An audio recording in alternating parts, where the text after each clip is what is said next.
What is up, everybody? I'm Richard. And I'm Shawn. And we are speaking the language of... Shawn is speaking the language of bromance today. Because he brought me in. He brought me in for emotional support. And I'm here for you. And you are the wind beneath my wings. Or I'm the wind beneath your wings. I always say you're my muse, so you're the one that inspires me to do these things. And Richard, back in the day, long time ago, we did episode 2. We did Zombie Bear episode, where we came up with this... Episode 2. Yes, we came up with this whole idea of like this world where there's these zombie bears, and like there's this Nazi guy that created them, and like just completely like sparked my fancy and like captured my imagination. I actually have not gone back and listened to the actual episode, and I do not recall how we ended up with bears, zombie bears, Nazi zombie bears. I don't remember exactly. It was... You didn't listen to the episode either? I don't remember how recently. We got there. We were talking about I think we were talking about the bloop, or like a shark eating another shark in the ocean. Okay. And worked our way to like, bears are scary. You know what's scarier than bears?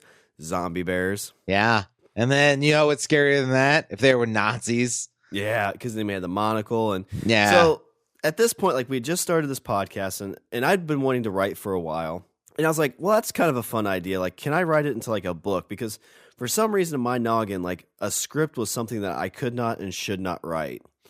And so one day I'm sitting there and I'm like starting to type away on this book essentially.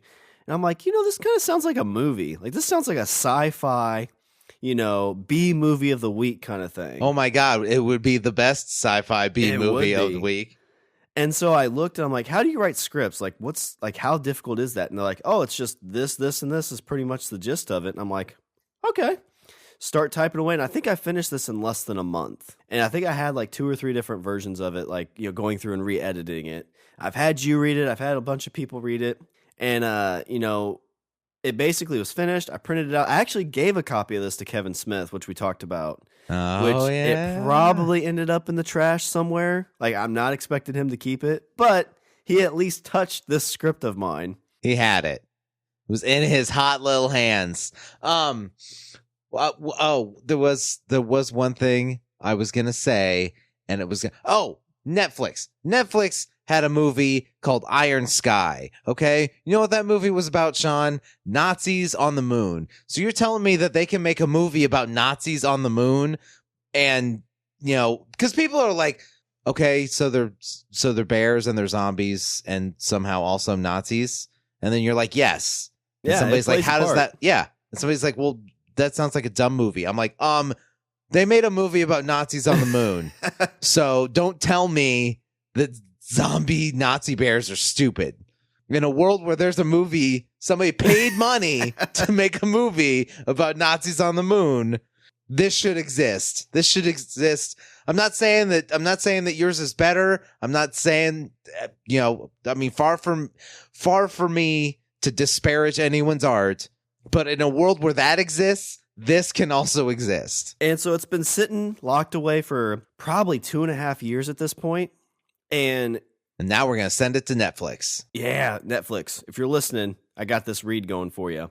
But I was inspired, as always, from somebody else's work. Kevin Smith recently, who inspired us to do this, inspired me to do that, the script for it, for Zombie Bears. He read a script that he couldn't get made called Hit Somebody. And he put some audio to it and everything. And, you and I are talking about getting an audio drama comedy going. Spoilers. Spoiler alert, it's coming soon. But what way to kind of practice honing my skills of editing and, just reading this? Like, why not just sit down, read the script so the world can hear what it is, and then throw some sounds behind it. And so, ladies and gentlemen, here in just a moment, once we get this intro out of the way, you're going to get to sit back and hear my awesome vocals read you for the very first time ever, Zombie Bears, with a little bit of extra background noise audio for you. That's nice. I listened to it. Yeah, so you listen to it. So what's the audience? What can they expect from this? I will say it's what you expect. You say the movie Zombie Bears. You're getting Zombie Bears. I think the the Nazi angle, definitely the Nazi angle plays in there, but it doesn't, it's not in the title. We don't bury that lead. No, yeah. It's there. It's in there. So don't worry. You're going to get Nazis too, because who doesn't love Nazis? I'm bad at intros. But all right, well, let's get into it. So we'll catch you on the inside or the back end of this to kind of do our housekeeping. But so here you are, everybody. Here is Zombie Bears, a script based on the Language of Bromance Podcast, episode 2. Hey, Zombie Bear. Hey, Bear. Zombie Bears by Shawn Henniger. Based on a podcast, Language of Bromance, episode 2. Hey, Zombie Bear by Richard and Shawn. Exterior, field, Rocky Mountains in the background, day. A field in Colorado that runs up to the Rocky Mountains, the snow-covered Rocky Mountain peaks in the distance. The wind blows through tall grasses, giving off a feeling of an early fall chill. A group of 4 late teen, early 20 kids pull up to the edge of the field on a truck that looks to have been used mostly for farming. The truck is slightly beat up and dusty, showing signs of wear. 4 kids get out of the truck, inaudibly talking back and forth with each other. Gary, early 20s, small-town kid, exits the driver's side wearing an athletic jacket and old ripped jeans. Before shutting the driver's side door, he tosses his phone into the glove compartment of the truck and then locks the door. Sarah, early 20s, Gary's girlfriend, exits the driver's side door. She is wearing a zip-up hoodie and jeans with a wool beanie hat on with a flat hair draping over her back. Mark, late teens, gets out of the passenger side door wearing a camo hoodie, jeans, and a Colorado Rockies batting practice hat. Marcy, Mark's girlfriend, late teens, gets out of the passenger back door wearing a Colorado State jacket and jeans. Gary, little chilly out today with the wind. Marcy's looking at Mark. I told you it was going to be too cold to do this today. Mark looks away sheepishly, hiding his frustrations and keeps his temper under control. Yeah, you were right. We should have just went to the mall instead. Gary, oh, come on, Marcy. Once we get going, it'll be fine. Besides, they don't allow dogs at the mall anyway. Gary gives Mark a wink and a nod while Marcy walks a few steps to the edge of the field. Gary and Mark walk to the bed of the truck and drop the tailgate, revealing the head of an older lab. Rose is a yellow, practically white with some gray 10-year-old lab. Not near the point of death old, but has lost a step or two. Rose is hiding under some old blankets in a doggy bed. She looks up as if to say, thanks for waking me up from my nap. Gary slightly bent over the tailgate of the truck, clapping and lightly pounding on the tailgate to get Rose to leave her blanket fort. Come on, Rosie. Come on, girl. Mark, I think she's telling you to fuck off. Without missing a beat or looking away from Rose, Gary gives Mark the finger. Come on, girl. You don't have to jump off. Gary's face falls a bit at the realization that this will probably be the last fall his beloved Rose gets to experience. Sarah walks up behind Gary and Mark. Marcy is standing in the background in the same spot with one arm around her waist and the other hand near her mouth, chewing on her thumb. Sarah slips her hand over Gary, showing him support, looking at his upset face. When he looks up, they both share an intimate smile. Sarah, we should have let her ride in the truck with us. Even with that bed, she can't be comfortable. Yeah, that would have gone over well. Mark looks over his shoulders at Marcy, still standing in the same spot. Marcy catches Mark looking at the corner of her eyes and gives a heavy sigh and turns her back towards the group. Mark, disgruntled, whispers so Marcy can't hear him. I told her she shouldn't have worn her new hoodie. Fuck me, this day is going to be great. Marcy walks away from Sarah and Gary over to where Marcy is standing. She turns away from him as he walks up. Gary and Sarah return their attention from Mark and Marcy back to the Rose in the truck. Gary kind of whispering, should have just broke up with her like you wanted. The guy thinks just because you sleep with a girl you have to stay with her. Worries me one day he's going to call and tell me he's engaged. Sarah says, if your mother was still here, Marcy would never get a ring on her finger. Gary says quietly, giggling, yeah, it's tough on Mark when Dad gets sauced and tells him how Marcy reminds him of Mom. I don't remember Mom being such a pain in the ass, though. As Gary finishes the word ass, Rose walks up and licks him on the face, giving the feeling when a mother would grab a son by the hand and tell him to be nice to his brother's girlfriend. Gary says, all right, girl, let's get going. Gary lifts Rose off the truck and gently puts her on the ground. Rose takes a few steps forward, slowly at first, trying to loosen her joints. After about 5 to 6 steps, Rose begins to trot over to Mark and Marcy. So she's kind of like getting her joints loosened up a little bit because she's an old pup. Mark gets excited by seeing Rose's tail wagging with excitement and roughs her up by the ears in a softer way a person would rough up an older dog. Marcy raises her leg, blocking Rose from getting close to her, looking annoyed and disgusted. Exterior. field and the Rocky Mountains in the background, day. Mark, Gary, and Sarah talking back and forth as they walk. Marcy looks off in the distance, looking as if she would rather be anywhere but walking near this field. So we're kind of walking through the field, seeing this open, empty path, or this open, empty field. So after walking a distance, there's a four-wheeler or truck path through the middle of the field that everyone turns to walk down. So it's kind of used a little bit, but definitely not like very actively used. So pulling out to see the field and trail. And so we just kind of like pan back. So the kind of thought here is you pan back and see like, okay, this is, this big open field. You see the mountains in the background. So they're really going into the wilderness. So exterior, large field of grass, of weed, or just tall grass. So the group is halfway through the field. Rose is now at a steady walking pace in front of the group. The wind is blowing hard enough to sway the grass wheat back and forth. There's a chill in the air, but not cool enough to see everyone's breath. Gary and Sarah in front, walking side by side, and Sarah wrapped around Gary's arm. Mark and Marcy walk about 4 feet from Sarah and Gary. Between Mark and Marcy, there's a 2-foot space. So you kind of see, like, Gary and Sarah kind of like wrapped, like they're excited for this, fun trip or fun hike. And then you kind of see Mark and Marcy, they're split up. Like, there's some trouble in paradise here. And, his big brother Gary kind of pokes his head back seeing this going on. So he tries to break the silence. And Gary says, probably one of the last days we can hike this trail. Heard it's going to be a cold winter. Marcy, she's kind of like a little valley girl in her. It's Colorado, Gary. It's never not a cold winter. So she's just kind of being a bitch at this point. So Marcy rolls her eyes behind Gary's back. Gary takes in a deep breath and lets it out. Because, this is his brother's girlfriend, so he's got to kind of be nice to her.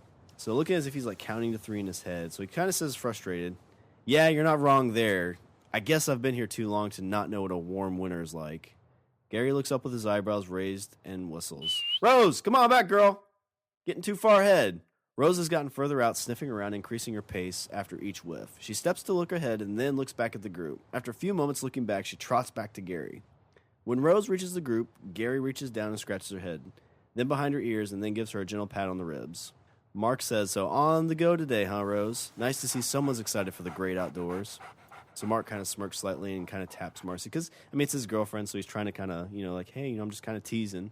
Marcy's unable to resist Mark's charm, and she has a little small smile start to come on her face. And Marcy says, besides the clouds and wind, I guess it's bearable. Mark moves in and kisses Marcy on the cheek. And then Mark says quietly, knew you'd come around, cutie. Marcy has a bigger smile now. Right as Marcy's smile reaches its max size, Mark licks her from the top of her cheek to her temple. Ooh! Marcy's squeaking loudly, Mark, you asshole, that's disgusting. Now I smell like spit. Mark breaks out in a roar of laugh and has trouble breathing, looking away from Marcy. Marcy sneaks in as Mark is distracted by his laughing and gives him the exact same lick, laughing the entire time. Gary and Sarah looking back at the couple who now seem to have made up. Sarah looking at Gary says, don't even think about it. Sarah smiles after finishing her threat, and Gary smiles back and winks. So there's kind of like this gross, like they, I guess the brothers like to lick their girlfriends just to kind of like gross, like a doggy kiss, basically. Exterior, closer to the woods, day. Rose has stayed close to the group as they stop near the entrance into the woods. The trail continues forward, leading the way into the woods. The trail has a little overgrowth and looks to have had a vehicle drive over it fairly recently, as there are 2 tire tracks on the trail. Gary says, Marcy, your man over there ever tell you about our trip through these woods? Marcy looks over at Mark and then backs at Gary and shakes her head no. Gary continues, so we'd walk for hours. This one time we decided to go off the trail and see what we could find. Lewis and Clark expedition like. Map the unknown, go to places no man has ever been. I was, 12, 14, and you were, 8 or 9? And Gary looks over at Mark, who looks at first confused and then slyly smiles and winks. So they're playing a gag with his girlfriend. So Mark speaks up and says, oh, yeah, must have been around that age. I think Rose was just a pup. We left her at home that day, if I remember right. Gary continues his tale in a way of great adventure would. He puts his right leg on a stump and rests his hand on his leg. He tells the story in a slow pace, emphasizing the right words at the right moment. So here we were, a couple of adventurers walking around, stepping over fallen trees. We must have lost track of time because next thing I noticed, there was no sunlight. Marcy's eyes are wide as she's interested in listening to the story. And Gary continues, at first I didn't think anything of the darkness. My eyes just slowly adjusting as we went. I'm just looking down, trying not to trip. Keep moving straight ahead. We are adventurers after all, right? That's when I look up and can only see about from me to you. as he kind of gestures towards Marcy to show the distance in his story. And that's the distance between him and Marcy is about 10 feet. So as Gary continues to speak about his venture, he mimics his actions. So I'm looking around and think, oh, shoot, it's a lot later than I thought. I look at my watch, and it was hours past what it should have been. Sarah has the same expression playing along with the gag. She pretends to hang on every word of the story. Every few words she looks from Gary over to Mark. So his girlfriend's kind of getting on the action too. They're playing this big gag on Marcy. So, being the big brother, Gary continues, like, I can't freak out. So I turn around, ready to grab Mark by the... Sarah and Mark are looking at Marcy, who's completely focused on Gary's story at this point. So it's like they're just focusing in on this. So he's like, so I turn around, ready to grab Mark by the hand and start heading back. When I turn around, Mark's not there. And he pauses, kind of letting that dramatic effect take hold. Gary continues, so now I'm really freaked out. How long has he not been behind me? Did he fall and I didn't hear him? Did something get him without me knowing? There are a bunch of cougars, bears, and other wild animals in these woods. So now I'm in full freakout mode. Where is my little brother? Gary looks around the group, mimicking like he is looking for Mark. He continues, getting quieter and quieter with his vocals. I'm running through the woods, heading back where he came from. No idea what I might find. In my mind, I'm expecting the worst. And then there it is. Gary pauses, pointing off into the distance. He starts to come down more to a whisper. So Gary, whispering, says, I walk over and I see this monstrous creature. I creep down, and I see Mark sitting down, backing away from it. So I say, speak. Gary pauses, opening up the floor for Marcy. Marcy looks confused at Gary, and just her in her normal voice, speak? And then all of a sudden, Rose the dog lets out a loud bark behind Marcy. Marcy jumps, her eyes go wide, she lets out a huge scream, clasping her hand over her mouth, trying to keep the rest of the scream from escaping. Everyone except Marcy is laughing. Rose stands next to Marcy with her tail wagging. She's like, oh, hey, you told me to speak. I'm speaking. Marcy stands up and lightly pushes Rose with her foot. Then she reaches out and slaps Gary on the arm and then smacks Mark on the arm. Marcy says, you dickheads, I just about pissed my pants. Gary tries to speak through his laughing. Well, what do you expect? Rose had to get you back from making her ride in the bed of the truck. Mark chimes in, you know, cutie, that's true, but look at her. Rose is sitting at Marcy's feet, panting, wagging her tail and looking for attention. Mark says, you know, how can you be mad at a cute old lady like her? Marcy squats down with both her hands on each side of Rose's head, scratching her ears. Marcy says, all right, you old bag. You can ride in the truck with us on the way back. Gals before dickheads, Rose. Gals before dickheads. And Gary chimes in, just a little fun, Marcy. Marcy says, so where was Mark at? I'm guessing there was no monster. Mark breaks in. Oh, we've never been in these woods. We've gotten lost a few times, but that was just around the farm. Marcy a little bit scared at this point now, or a little more nervous at this point. So you've never been out here before? How do you know it's safe? And Gary breaks in. What? Gary chimes in. It'll be fine. See, the trail seems to be used some, just late in the year. Otherwise, I'm sure we'd see a crap ton of people. Let's go. Curious to see how far this trail goes. So when we cut to the exterior woods just next to the field day. So this is a different shot. You see somebody kind of looking at this group through some foliage. So looking down at the group just in your range, you see a pair of older-looking hands wearing worn gloves with the fingertips cut off the gloves. You can see Sarah, Mark, Gary, and Marcy through some brush. So in the distance, you kind of hear Marcy say, we're still going to the mall later, right? Mark says, sure, we can go to the mall. And then Sarah kind of gets her little bit in and saying, as long as we stop for ice cream. And Gary, finishing up that little thought, is saying, ice cream sounds amazing. So then we see we hear some random chatter between the group as they're kind of going through the woods, and Rose barks a few times, circling the group excitedly. And then that hand that was watching moves away from holding the foliage and disappears as the group disappears in the woods. So exterior trail in the woods. Now we're in this trail. So the trail is about 5 to 8 feet wide. The sky is overcast, and the tree coverage limits the light on the trail. So it's a little bit dimmer, even though it's during the day. Gary and Sarah walking next to each other, no longer arm in arm, but they're not upset. They're just kind of walking to give themselves a little bit of a moving room.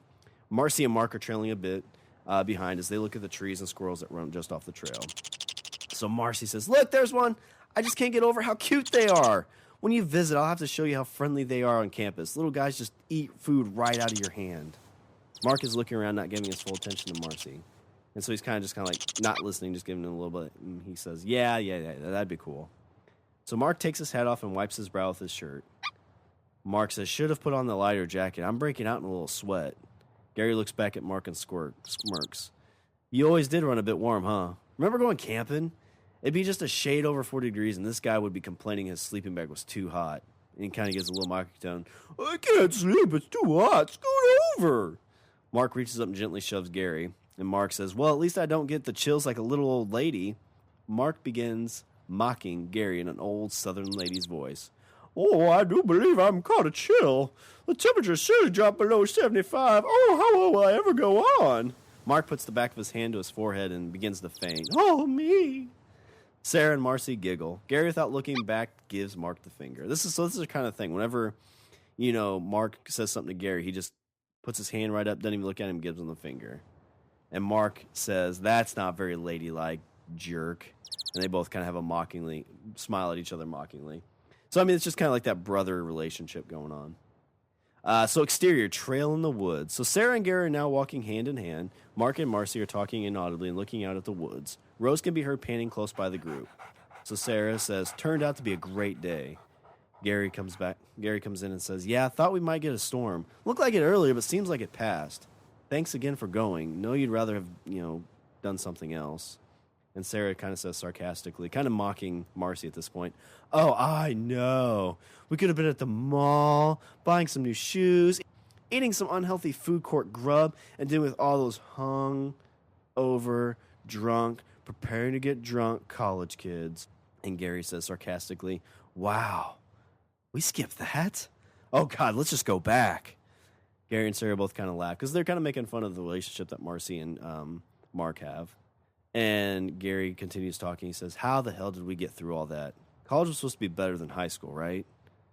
And Sarah says, we went to community college, which isn't bad, but when your entire high school goes to the same community college, it's basically high school except everyone can buy cigarettes. So Gary says, yeah, that's true. From his visits to CSU, Mark doesn't make a bigger school sound much better. And Sarah kind of quiets down just so not to be overheard in a quieter voice. That's all about the person he's visiting. How would you feel going to visit your girlfriend and you hear guys ask when she's going to start dancing? And Gary says, no wonder he doesn't want to go visit anymore. Last year he went every weekend, probably just because he couldn't trust her. So we cut to the trail in the woods. So Mark and Marcy are walking about 15 feet behind Gary and Sarah. So they're kind of splitting up in the group, and we're kind of focused now on Marcy and Mark's conversation. So Marcy says, but it'll be fun, Mark. A week in Mexico. Sun, booze, dancing. My parents already said they would pay for half of my trip. I can't turn that down. It's a once-in-a-lifetime opportunity. I really want you to be there, but honestly, I can't say no to my friends. So they're kind of having a bickering argument now at this point. So Mark says, I understand, but we could just take that money and go somewhere closer. Just a me and you kind of thing. We really never get to be alone. Marcy interjects, no, don't give me that we never get to be alone crap. This weekend was supposed to be just us. Now look, we're out here in the woods with your brother and future sister-in-law. We'd have plenty of time to be alone on spring break. Mark chimes back in. We are going to be sharing a cheap roach motel with close to a dozen people. When are we going to be alone? And then Marcy says, well, on the beach we will be alone. Mark, frustrated at this point, says, if you consider thousands of drunk douchebags and topless slutty chicks alone. Marcy raises her voice to just below shouting, well, Mark, you're either going with me or I'm going by myself. That's just how it's going to be. At this point, their conversation is getting loud enough that Gary and Sarah can hear. So Gary and Sarah can hear Marcy shouting and both look back at them. Mark looks away sheepishly, turning his attention to the opposite direction of Marcy. So he sees his brother and future sister-in-law looking his way, and he kind of is like, it's basically like, nobody likes to fight with their significant other in front of somebody, and that's what's going on here. And so Marcy crosses her arm just above her belt and starts to chew on her thumb. So Sarah and Gary slow down to let Mark and Marcy catch up. Sarah speaks up to try and change the subject. So she's trying to, make sure that this is going okay, like to make this day a good day. So Sarah says, so Mark, how's baseball going? And Mark says, it's all right. Smaller school with a bad program, so it is what it is. And Marcy jumps right in. You could just play at CSU. And Mark gets real frustrated at this because it's kind of like, somebody just telling you like, oh, well, just play Major League Baseball. Like, you can do that, right? So he says, Mars, I've told you, I'm not good enough for a Division I school. If I was, then I wouldn't have had to walk on at J-Dub. They practically take anyone, and I barely made it on the team. And Marcy says, you just have to try harder. It really doesn't seem that difficult. If I want better grades, I just have to try harder. When I was in cheerleading in high school, I even knew then, if I wanted the team to do better, I just had to cheer them on to try harder. And Gary's brother kind of sarcastically jumps in. Yeah, geez, Mark. If you try harder, you'd be president by now. So Mark has a relieved smile on his face because his brother's kind of helping him out, kind of, trying to lighten the mood. And Marcy, probably has been in this situation before where the brothers kind of try to make each other feel good, not at her expense, but because she's kind of hurting Mark's feelings. They kind of like are feeding off that a little bit. So she kind of rolls her eyes. So Rose begins to bark in short bursts. After 3 to 5 barks, she can be heard growling. So you hear up in the distance that she's growling. So over Mark's shoulder, you can see Rose at the top of the hill looking at something off screen. So Gary kind of shouting, Rose, here, girl, Rose! Rose looks back and then runs forward at the direction she was barking. Rose! Gary screams at her because she just takes off or whatever it is. So Gary runs ahead from the group to where Rose ran off to. He runs from the group as the rest pick up their pace, but do not seem as worried as Gary. So Gary's like, oh shit, this is my dog, and we're in the woods, like, what is she barking at? And Mark kind of loudly shouts, Rose, come on, girl! Mark talking towards Sarah and Marcy. Must have been a bird, squirrel all around us to chase, but if there is a bird, poof, she's gone. And Sarah kind of says, must have been a big bird. Haven't seen her run that fast in a long time. And Marcy says, if she gets shit all over her, she is not riding in the truck. So Sarah looks at Marcy sarcastically with a hint of irritation, replies, well, you could always ride in the truck bed, Sarah. And you hear Gary scream with, Rose, Rose, Rose, kind of off in the distance. So at this point now, Sarah and Mark, they stop to look at each other, like, oh shit, something's not right. And so Mark bumps past both girls running in the direction of Gary, because this is kind of his dog too. So cut to exterior, off the trail in a clearing day. So off the same trail over a hill, there's a small clearing. Near the edge of a clearing, there's a slope that goes down about 100 feet. It isn't a straight drop, but a slant, so it's kind of a steep hill. Mark appears over the hill, following a few seconds by Sarah and Marcy. Gary's been over frantically, like, moving it back and forth, and you can see his hands, like, doing something by Rose, but you can't tell what it is. And at his side on the ground next to his leg, you can see a dog tail and back legs that, but not the rest of her body. So he's kind of standing over, kind of frantic.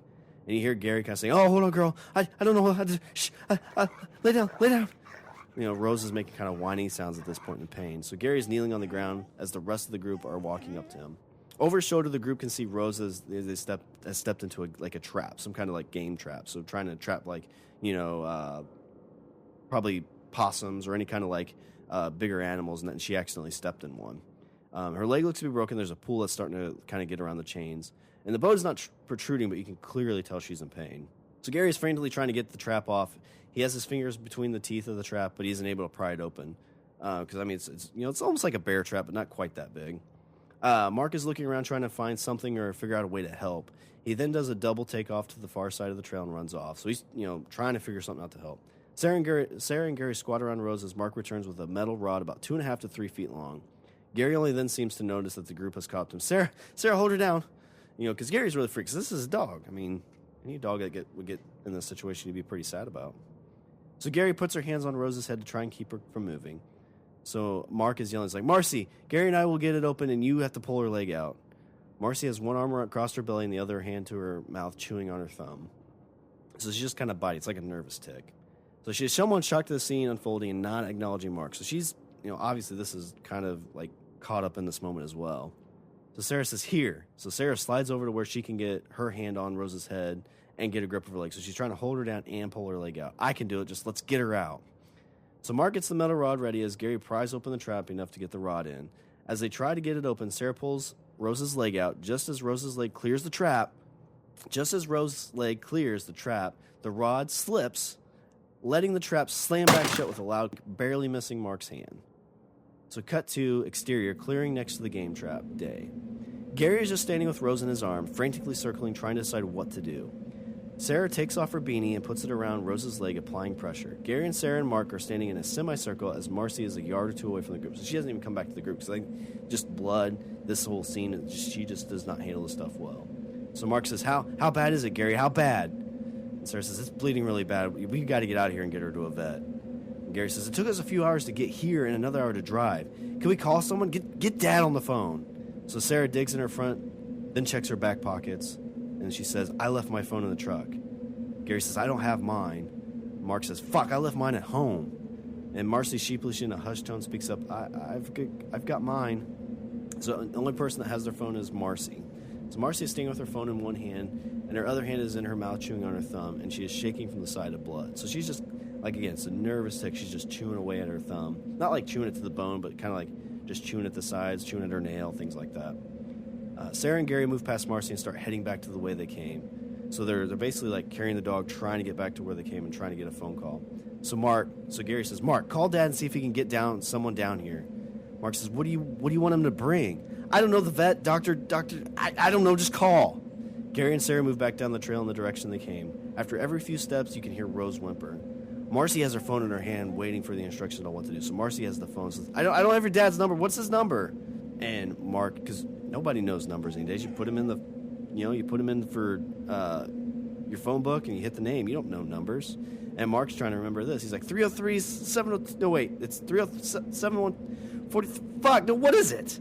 And Gary says 303 712. I don't remember.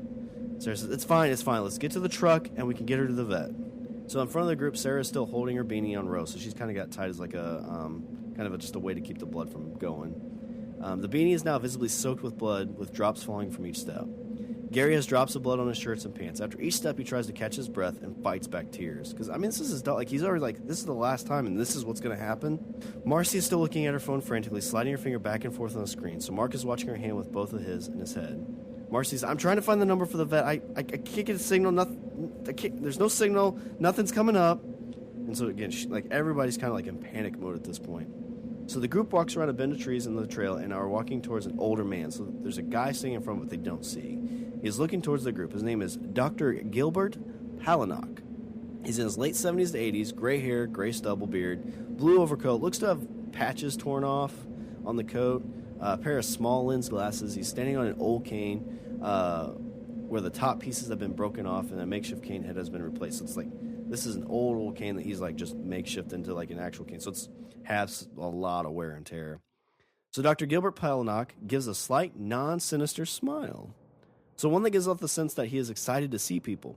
Showing his teeth as he smiles, they look brown from lack of care. Above his left eye, he has a scar.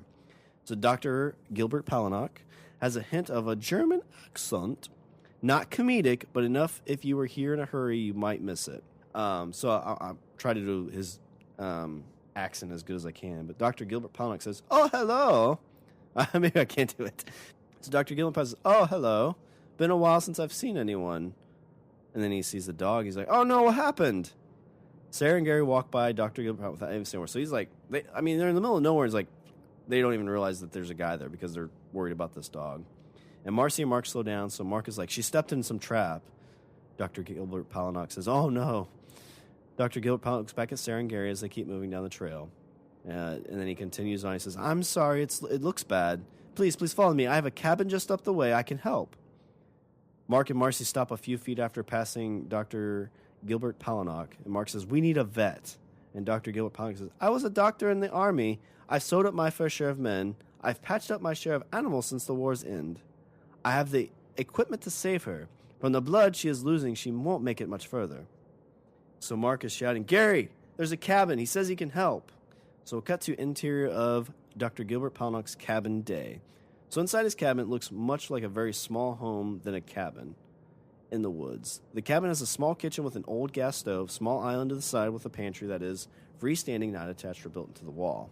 There's a small fridge widthwise but normal height, very few cupboards painted blue and chipped, small dining area to the left with 2 rooms to the right of the building. So it's very, very small cabin, just 400 square foot, like very, very small, probably even smaller than that.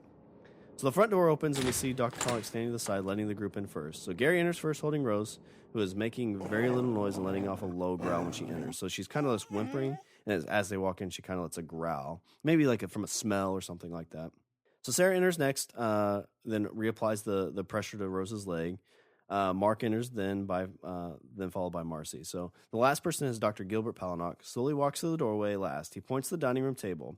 Slide the table over to the kitchen. He motions to Marcy. Grab the bag in the corner.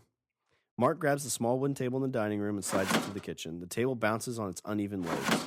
So Marcy nervously walks to the bag with one arm around her waist, and again, she's chewing on her throat like it's a very, very nervous tick. Gary places Rose on the table, putting his hands on the beanie and applying pressure. Sarah moves behind Gary and starts putting Rose while wiping away tears from her eyes with her other hand. So Mark is frustrated. So Marcy, here, come on, give me the bag. So Marcy has only gone about half the way back to the kitchen, but Mark rushes over and yanks the bag from her hands and then gives it to the doctor. So the Dr. Gilbert Palahniuk sets the bag on the edge near Rose, removes his glove, and pulls out a couple of packages and tools. So Dr. Gilbert Palahniuk, we need to stop the bleeding, get her leg covered, and then get the leg set. We can stand to lose no more blood. Gary has both hands on her leg, applying pressure, blood squeezing out like a sponge full of water, never moving his eyes from Rose. Dr. Gilbert Palahniuk puts his hand on Gary's and looks straight at him. So he's trying to comfort this one. Almost like, very much good bedside manner coming from Dr. Gilbert Palahniuk. He says, you will have to trust me. She needs help, and I can fix her. So Gary nods and pulls his hand away, giving a slosh sound like a wet rag. As he backs away, he wipes his eyes with the shoulders of his shirt. Moving to the other side of Sarah. She is looking at Rose, whose eyes flutter open slightly as she still softly growls. As Dr. Palahniuk's getting closer, she kind of growls a little bit. So he goes to work opening the package with his teeth. So he's, just grabs it, rips it open right away with his bad teeth. So in a quick motion, he removes the beanie and pours white powder on Rose's wound. Her wound slightly sizzles like the sound of baking soda mixing with water makes when it bubbles on the ground. She makes a soft groan right as the powder begins to sizzle. And then Mark, very nervous about this, starts screaming. He's like, what is that? It's hurting her. And Dr. Gilbert looks at Mark. This powder is what will stop her bleeding. It is already slowing. Rose's leg has stopped bleeding, and Dr. Gilbert Palahniuk runs his hand over her leg, flaking the excess powder. So this is just some kind of probably like thing you would see in like an army bag where if there's a wound, they put it on there and it kind of like somewhat cauterizes the wound. So Dr. Gilbert Palahniuk says, we need to get this cleaned and set. So Dr. Gilbert Palahniuk runs his hand over Rose's leg, and the powder is now dry. He pours what looks like alcohol on Rose's leg. Rose squirms on the table, but puts up little fight, so she's really, really wore out at this point. So Dr. Palahniuk begins to wipe her leg with a white bandage, and he says, we'll need to keep this clean. Once she has regained some strength, we can set the leg. I'm worried any more stress may end up hurting her more. And Gary says, would she be okay? Sarah puts her hand on Gary's elbow, noticing the blood on her face for the first time. As she pulls it away, a bloody handprint is left on his shirt. Doctor says, she seems to be a fighter. I will not say for sure if she will be okay. With her age and the amount of blood, it is difficult to say. I will do my best to help her survive. Sarah says, come on, let's wash this blood off us. And Doctor says, there's a stream outside. Mark talking to Sarah, and Gary says, we'll go out with you. So Sarah and Gary walk out first, followed by Mark and Marcy. Dr. Gilbert Palahniuk looks at the direction of the pantry and then down at Rose.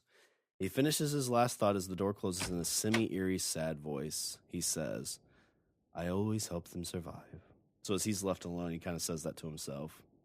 So Dr. Gilbert Palahniuk removes his glasses, cleans the lens, and on his ring finger, there is a ring that is stamped with the German Nazi SS. So we cut to the exterior outside the cabin next to the stream day. So just outside the cabin, a little ways away, there is a small creek with clear water flowing. The area is in a small clearing with large trees all around. Birds can be heard chirping with a squirrel barking off in the distance. Gary stands near the water, staring at his hands while Sarah is squatting down, washing Rose's blood off her hands. She finishes cleaning her hands and then notices Gary hasn't started washing his, so he's still pretty much in shock. So Sarah says, Rose is going to make it. She's tough. She's been beat up before. Gary in a hushed voice while staring at his hands, he's kind of in shock. Sarah says, the doctor in there knew what he was doing. The bleeding stopped and she seemed a little calmer. And Gary just kind of says, yeah. Sarah stands up and takes Gary's hand in hers, pulling his eyes away from his hands to her eyes. Sarah says, she's going to be okay. And Gary says, yeah. Sarah guides Gary down and towards the water so he can start cleaning off his hands. He is fighting back tears and wiping his hands off on his shoulder. Mark begins talking to no one in particular, and Mark says, when can we take her back? Marcy says, should we go back to the truck? Can we even drive it to this cabin? So Mark says a little bit frustrated, we would get it stuck for sure, between the shit in the trail and the ruts. We should just go ahead and take her now. She stopped bleeding. We can make it back not too much after dark. And Gary says, it's already getting too dark. Not going to help her any if we're out here and we get lost. And Sarah says, I don't even know if I could find the damn trail. So Gary, Marcy, Mark all together agreed that they couldn't find it either. So they just kind of fucking trail. So Gary gets a hold of his bearings, more so now that Mark is around. So Mark kind of anchors him a little bit. And he tries not to show his emotions in front of Mark because he's the older brother. So Gary says, let's talk with the doctor and see what he can do. And Marcy kind of going back into like her, woe's me. Please tell me we are not staying in that cabin. And Gary says, I don't even know if we have a choice. Marcy begins to chew on her thumb with her other arm around her waist. So she would stop, clean her hands, and, as she gets nervous, anxious, she starts chewing on her hand again. So we cut to interior inside the cabin night. So Dr. Gilbert Palnock comes walking into the dining room, wiping his hands on a rug with dried blood. Neither the rag or Dr. Gilbert Palnock's hand consists of any fresh blood. So the doctor says the bleeding has stopped and the leg is set. She's still having trouble breathing. I'd suggest not moving her for a few more hours. Gary comes up and says, thank you for your help. The doctor says, I've always had a love for animals. I've never liked to see them suffer. There isn't much room here, but you can stay the night. The woods can be very dangerous after the sun goes down. One wrong turn and you'd be lost for days. Gary says, I think we'd better take you up on that offer. I'll make sure we pay you back for the help and letting us stay here for the night. So we cut to interior cabin in the kitchen night. So at the edge of the kitchen where the dining room and kitchen meet, the kitchen floor is hardwood and the dining room has old flat gray carpet. So Rose is now laying on a makeshift dog bed made up of old-looking blankets and towels at the corner of the kitchen. Marcy and Mark are laying against each other near the wall on the far end of the dining room, and Sarah's lying a few feet from them using one of the hoodies as a pillow. So there's not even really any beds for them. They're just kind of crashing wherever they can find. Gary and Dr. Gilbert Palnock are standing next to each other near the fridge in the kitchen. Each is holding a tin cup filled with coffee. Gary answers a question that was not asked before the scene started. So Gary's answering a question that wasn't asked. So he says, been working there since I was about 18. Not the greatest, but it's something. Dr. Gilbert Palnock's German accent is a bit heavier now and easier to pick up, so it's kind of like he's getting a little bit more comfortable, not hiding it as much. Some jobs are much more difficult than others, especially when the task can be challenging. And this is where Gary kind of finally picks up, like, I didn't notice your accent earlier. Where are you from? And doctor says, nowhere close. The doctor looks back at Sarah, Mark, and Marcy to check if they are asleep. So kind of just making sure it's just those two. And the doctor says, I've stayed here alone for lots of years. I've forgotten how nice it is to be around living people. I've gotten so old that it may be time for someone to know my story. So I was a soldier in World War II. And Gary says, well, did you serve in the Pacific or in the European? And the doctor says, Europe, on the losing side. And at this point, Gary's bringing the coffee up, and it kind of stops as he just kind of realizes what he says. Did you say losing? Like Nazi Germany? Did you say losing? Like Nazi Germany losing? And the doctor says, yes, the problem with being German is when a crazed madman tells you that you are going to war, you have two choices, fight or die. And the doctor motions for Gary to follow. And he says, follow me. So he turns and heads towards the bedroom. So cut to the interior cabin bedroom at night. Inside the second bedroom, there's a dresser off to the side. There's nothing else much in terms of furnishing except a rug over the middle of the wooden floor. The doctor is moving some light random items off the rug, and Gary is standing off to the side, sits his coffee on the floor, and helps the doctor move stuff off the rug. So the doctor says, Hitler knew the war was going to be difficult. I'm sure you've heard all of the stories of him trying to create super soldiers or werewolf women. The experiments that we did, and he kind of pauses and continues. I led a team of scientists on an experiment to find a way to keep our soldiers from dying. Keep them in the fight. As the war was coming to an end, I convinced him to send me away to protect what we had discovered. So he pauses, and as they move the last item off the rug, he continues. Hitler had purchased land in the United States. The land was here in Colorado. Multiple pieces, actually. One he made very public, leaving a trail that would be fairly easily found. When the war started, the United States government quickly confiscated that property of land. The other properties, those went unnoticed. And Gary says, this is land that was owned by Adolf Hitler? And the doctor laughs a little bit. It was. But what the government hates more than land owned by Adolf Hitler is land owned by anyone who doesn't pay taxes. After a few years of taxes not getting paid, the U.S. government reclaimed the land as a natural reserve. But no real effort was made to the area, so I was able to continue my work. And Gary asks him, well, what kind of work? And the doctor replies, my life's work. So Dr.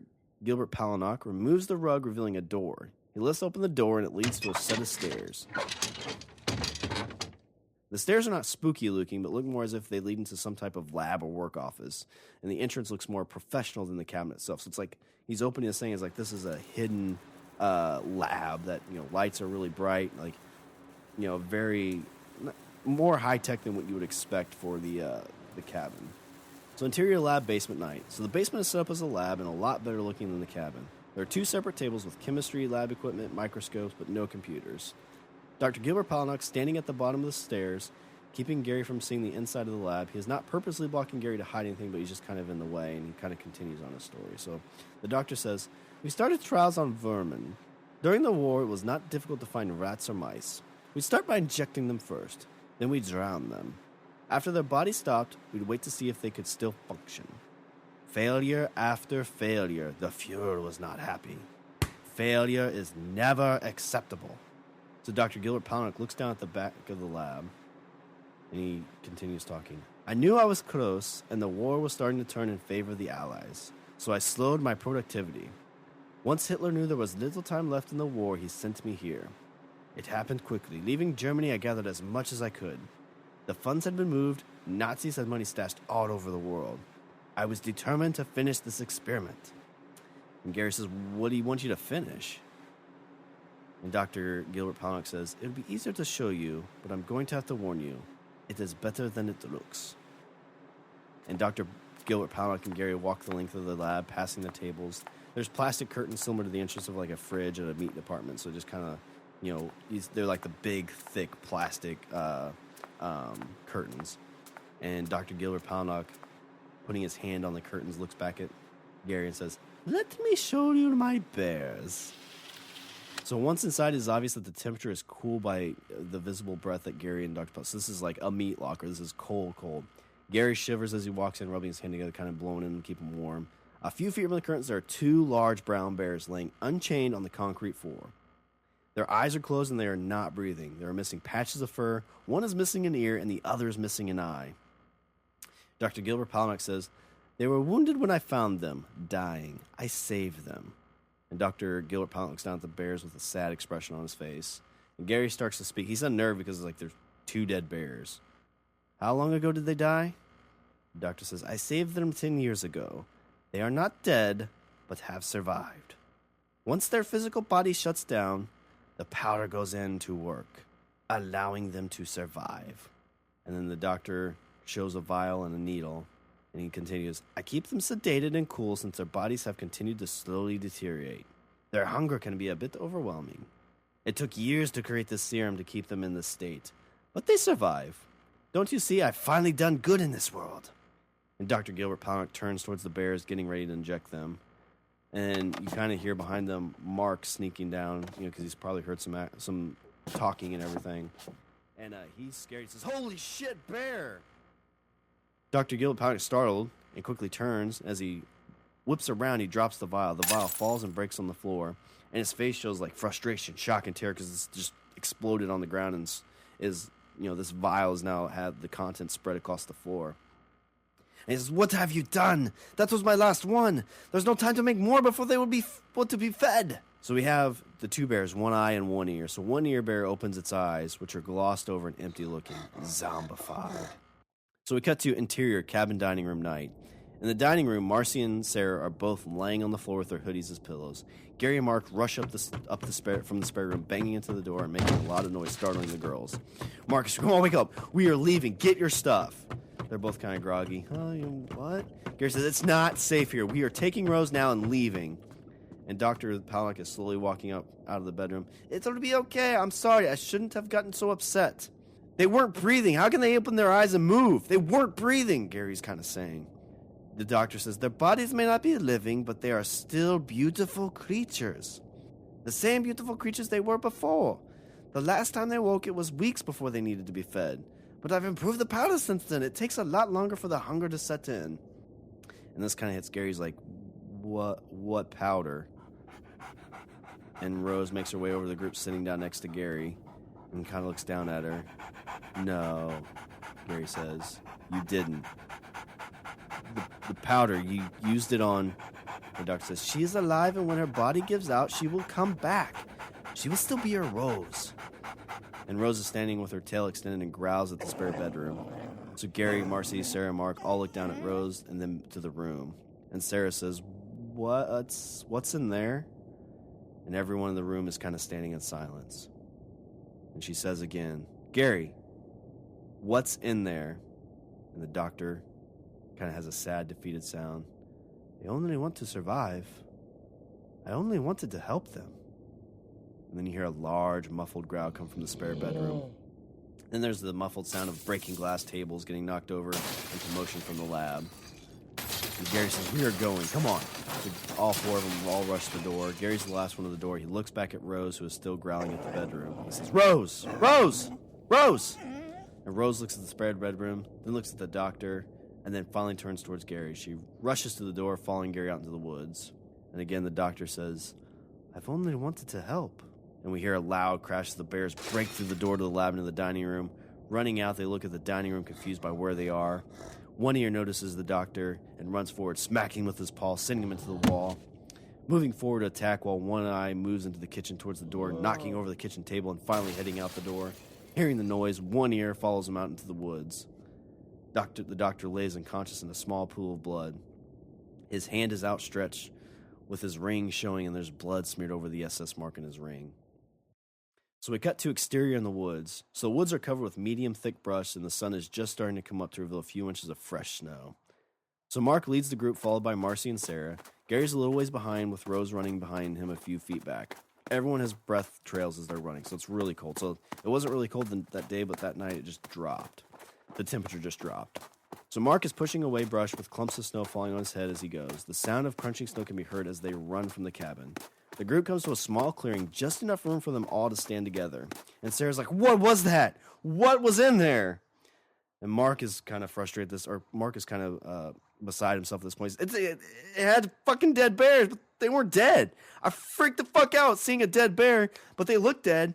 They were dead, right? Those fucking bears were fucking dead. Gary says, they weren't breathing. I don't know, they looked dead. You heard it. Does a dead bear walk around and growl? In the distance, a loud growling can be heard. Everyone looks back in the direction that they just came running from. Rose begins to growl in the direction of the bears. Halfway through, Rose growls. She coughs and spits something up. So she kind of starts growling, and she kind of gargles a little bit and spits. And chokes and kind of coughs it up. And Gary says, we got to get to the truck and get out of here. I don't care if that is a living bear or a fucking zombie bear. We have to get the fuck out of here.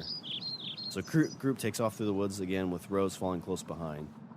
We kind of zoom in on where the snow patch was, where Rose coughed up, and you see kind of like a big splotch of blood.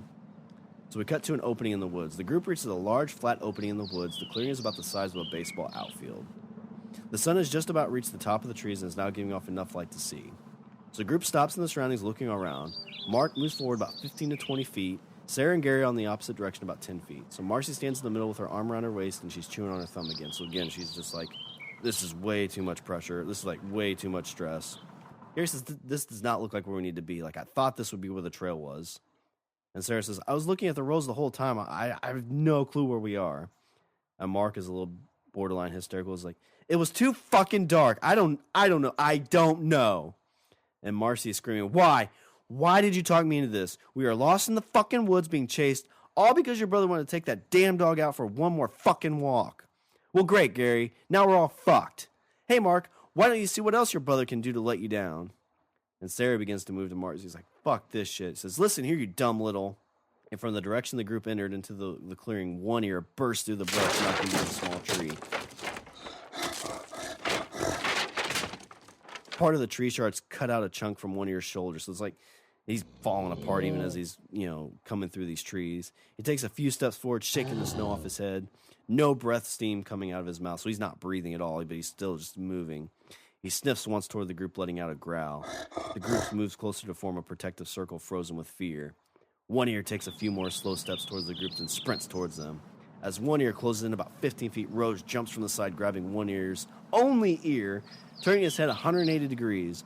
The momentum pulls one ear's head around, pulling him to the ground. Rose's momentum takes her about 5 feet from where one ear lands. Rose turns around, and in her mouth is one ear's other ear. So now one ear's no ears. She lets out a soft growl and swallows the ear. Rose hunches down and lets out a full growl with a blast of breath steam coming out. And Gary yells, "Run!" So the group takes off to the far side of the clearing. Marcy's in front, followed by Sarah, Mark, and then Gary. Once they get to about 30 feet from the edge of the woods, Gary stops looking back at Rose, who is circling one ear. So once they get to about 30 feet from the clearing, so like right on the edge of this clearing where they're getting back in the woods, Gary stops and looks back at Rose, who is circling one ear, who's now no ear. He takes 2 steps towards Rose, kind of going back, but Sarah and Mark grab him by each arm and pull him towards the clearing. Like, no, you can't. Marcy has continued to run, getting to the edge of the woods, not showing any concern for the group or Rose. At the edge of the woods, she turns to look back at the group. So Marcy's way ahead of them, and she yells, "Forget about the fucking dog! Let's get out of here!" And all of a sudden, the other bear, One Eye, emerges from the edge of the woods and pounces on Marcy, pinning her down with one paw growling down at her. His mouth is snarling at her with saliva dripping from his jaws. Marcy screams for help as One Eye has a paw on her back. She's struggling to move, but all she can move is her arm, while her legs are motionless. So basically, it's like broke her back. So the snow moves up past Marcy's face as she struggles to keep the snow from going in her mouth and nose. Getting out, choke screams and spitting out the snow, only to get more snow caught in her mouth. The patch of snow in front of her starts to turn red, with her spitting out snow mixed with blood. The snow around One Eye's paw slowly begins to turn red. The snow around them begins to look similar to a cherry-flavored snow cone. So Mark turns from his brother and starts running towards Marcy. So in this other, Gary was trying to run to the dog. They're stopping him now. Mark's trying to run towards Marcy, and Sarah and Gary both grab him and try to keep him from running over there. From the group's view, moving towards the clearing, we see through Mark's eyes as he is dragging towards the woods we see Mark getting dragged into the other side of the woods trying to get away from this. So looking back, you can see One Eye let out a loud growl, raise his head up, and start to dive down towards Marcy, hearing her choke scream for help. So from the group's view, you see them pulling Mark into the woods, and you can kind of see One Eye raise his head up, growl, and go down to bite on Marcy. But as you see him start to go down, the camera gets pulled into the woods, so you can't really see the actual event happen. But you can hear Marcy's screams get loud for a moment, then go away, as you can just hear some like crunching and eating, and mixed with the sound of Rose and One Ear fighting. So, cut to exterior woods small clearing day. So, the small clearing is next to a creek that is in a 5-foot ditch from where Gary, Sarah, and Mark stand. The creek is no more than a few inches deep. So, Gary and Sarah stop at the edge of the bank, and Mark, somewhat shell-shocked from the events, trips and falls into the valley below, landing with his upper body landing in the water. And Gary yells for his brother, "Mark!" So, Gary jumps the bank, landing on his 2 feet, and slides forward on his hands and upper body. Quickly, he gets to his feet and then runs over to Mark. So, Gary's, checking on Mark. So, "Mark, you okay?" Before Gary can get to Mark, Mark is up out of the water. His hair is soaked, and part of his hoodie is soaked as well. He's coughing. "Fuck! I'm fine." And off screen, you can hear Sarah climbing down the banks. Gary's asking Mark, "You okay? Anything broke?"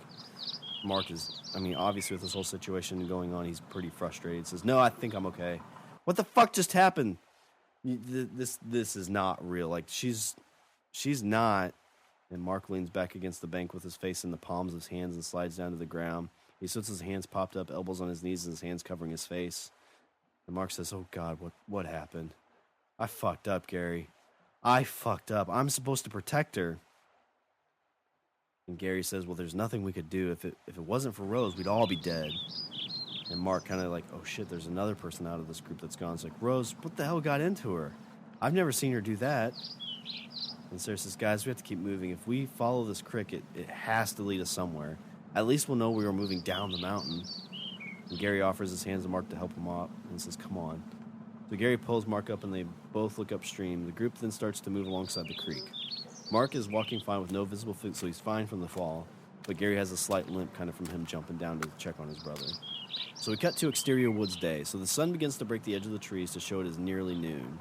Alongside the creek, there's about a 5-foot width, with the creek varies in depth. So it's, kind of goes in, you can see rocks, and it kind of disappears. We can't see anything. And Gary's looking over at Sarah and says, "You doing okay?" And she says, "A little bit out of it. I need to eat and get some water."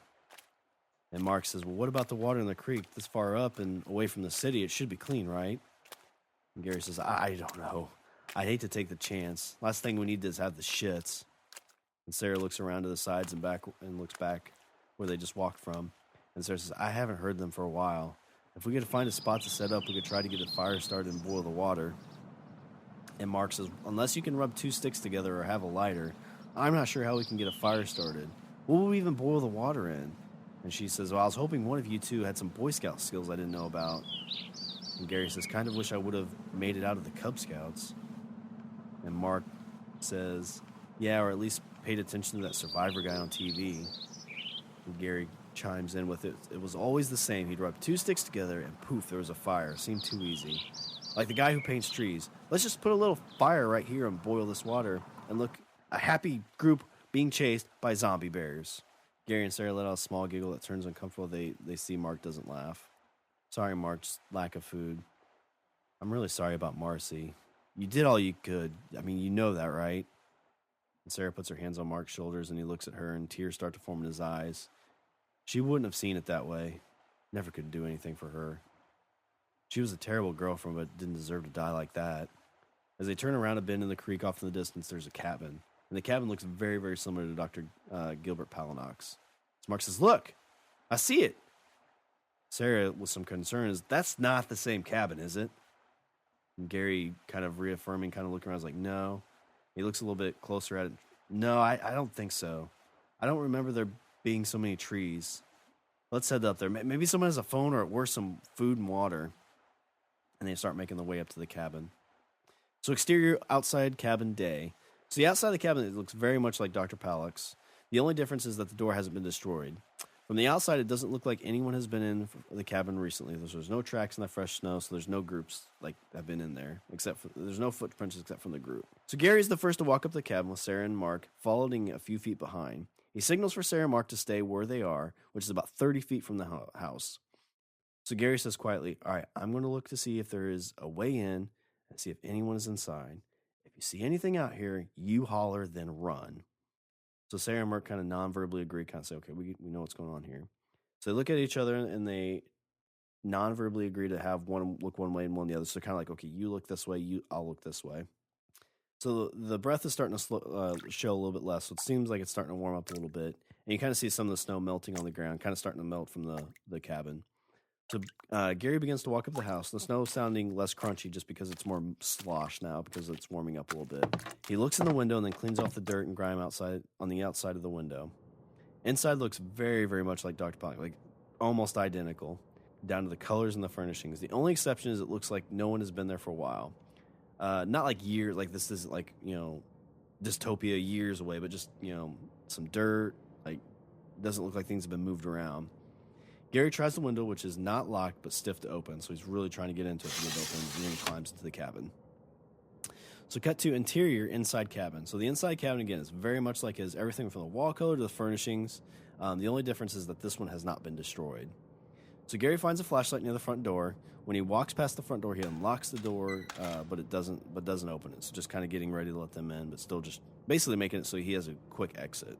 He makes his way quickly through the small cabin, checking both rooms. One room has a bed and dresser. There are a handful of clothes hanging up in the closet. He moves the clothes around in the closet to get a better view of everything inside. So again, just trying to check to make sure this place is safe. In the other room, there's a giant rug, just like the other one, in the middle of the floor, and random items sitting on top of the rug. Every few steps in the cabin let off an excruciating loud creak. Gary hits back to the door to let Sarah and Mark back in, and as he gets to the door, he notices the same non-built-in pantry with a lock on it. He walks over and lifts the chain, looking at the lock. So we cut to exterior outside the cabin day. So Sarah and Mark are keeping watch as it's been a few minutes since Gary went in through the window. Mark is getting on his tippy toes as if that will help him see inside the dark cabin. Sarah and Mark exchange nervous looks when they hear a loud crashing sound from inside the cabin, and they both take off in a full sprint for the house. They both slam into the door with their shoulders. Cut to interior inside of the cabin day. Sarah and Mark go bursting into the cabin, expecting the door to be locked and fall over each other. So they're going full blast to get this thing knocked over, like to bust this door down, but it's unlocked, so they kind of go flying into the cabin. And Gary is standing there. He says, "You guys here to rescue me?" They both look at Gary and see that his foot has fallen through the wooden flats to the foundation below about 1.5 feet. Sarah says, "Termites?" Gary says, "I don't think so. Wood felt pretty soft. I'm guessing there has to be a leak somewhere." Mark looks around the cabin. Mark says, "Wow, you'd think we were back where we started." Gary says, "Yeah, let's see if we can find any food. Save the spare room for last." Because that's where the previous lab was. So it's almost like, let's just leave that one be. So Gary takes a search of the bedroom. Mark checks the dining room. Sarah searches the kitchen. So Mark searches the dining room table, which is scattered with a few papers and a few old pictures. There's a bin next to the table. As he goes through it, he finds medical documents on soldiers and experiment case numbers. At the far side of the dining room, there's a locked chest. He lifts the lock, tugs on it a few times, then continues his search. So he's, can I open this? No? All right, let me find something else. Sarah, because their main thing right now is trying to find water and food. Sarah walks around the hole in the floor and treads slightly around the kitchen, looking in each cabinet. She finds a few bottles of water, some Spam, canned clams, and some stale crackers. Gary's in the bedroom and starts opening up each drawer, shifting through the clothes. He finds some dry socks, shirts, and jackets. He finds a key on the bottom shelf. Next to the key is an old Nazi pistol. The pistol has a full clip loaded and 2 clips next to it. He picks up the pistol magazine but drops one of the magazines on the floor. So the bottom drawer gives off a hollow thud. The bottom drawer turns out to be a fake bottom, and when Gary peels it open, he sees a vial marked H test that is empty and a map with markings. Gary sets the map, pistol, magazine, and vial on the dining room table. He hands Sarah a dry pair of socks and shirt. Gary then hands Mark a jacket, dry socks, and dry shirt. So he's giving him some clothes to kind of get more comfortable. Sarah and Mark sit everything they find on the dining room table. So Sarah says, we have enough food and water for a few days if we don't splurge. Are we going to rest here for the night? Sarah opens a bottle of water and passes it around, then opens a can of clams, scoops up some on a cracker, and passes the can around. We need to find out what's in the other room first. In Palinok's cabin, there was a hidden lab. I don't really want to stay here if there are more of those things here. Sarah says, are you sure he owns this place? I mean, most cabins are pretty similar. Maybe this is the same builder built this one and his.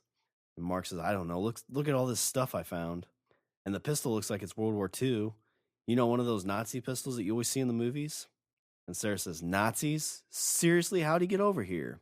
Gary says, he said Hitler owned a lot of land here, bought it before the war broke out, and then moved him here before Germany fell. Mark says, it's getting late. I mean, we need to figure out if we're going to stay here or not.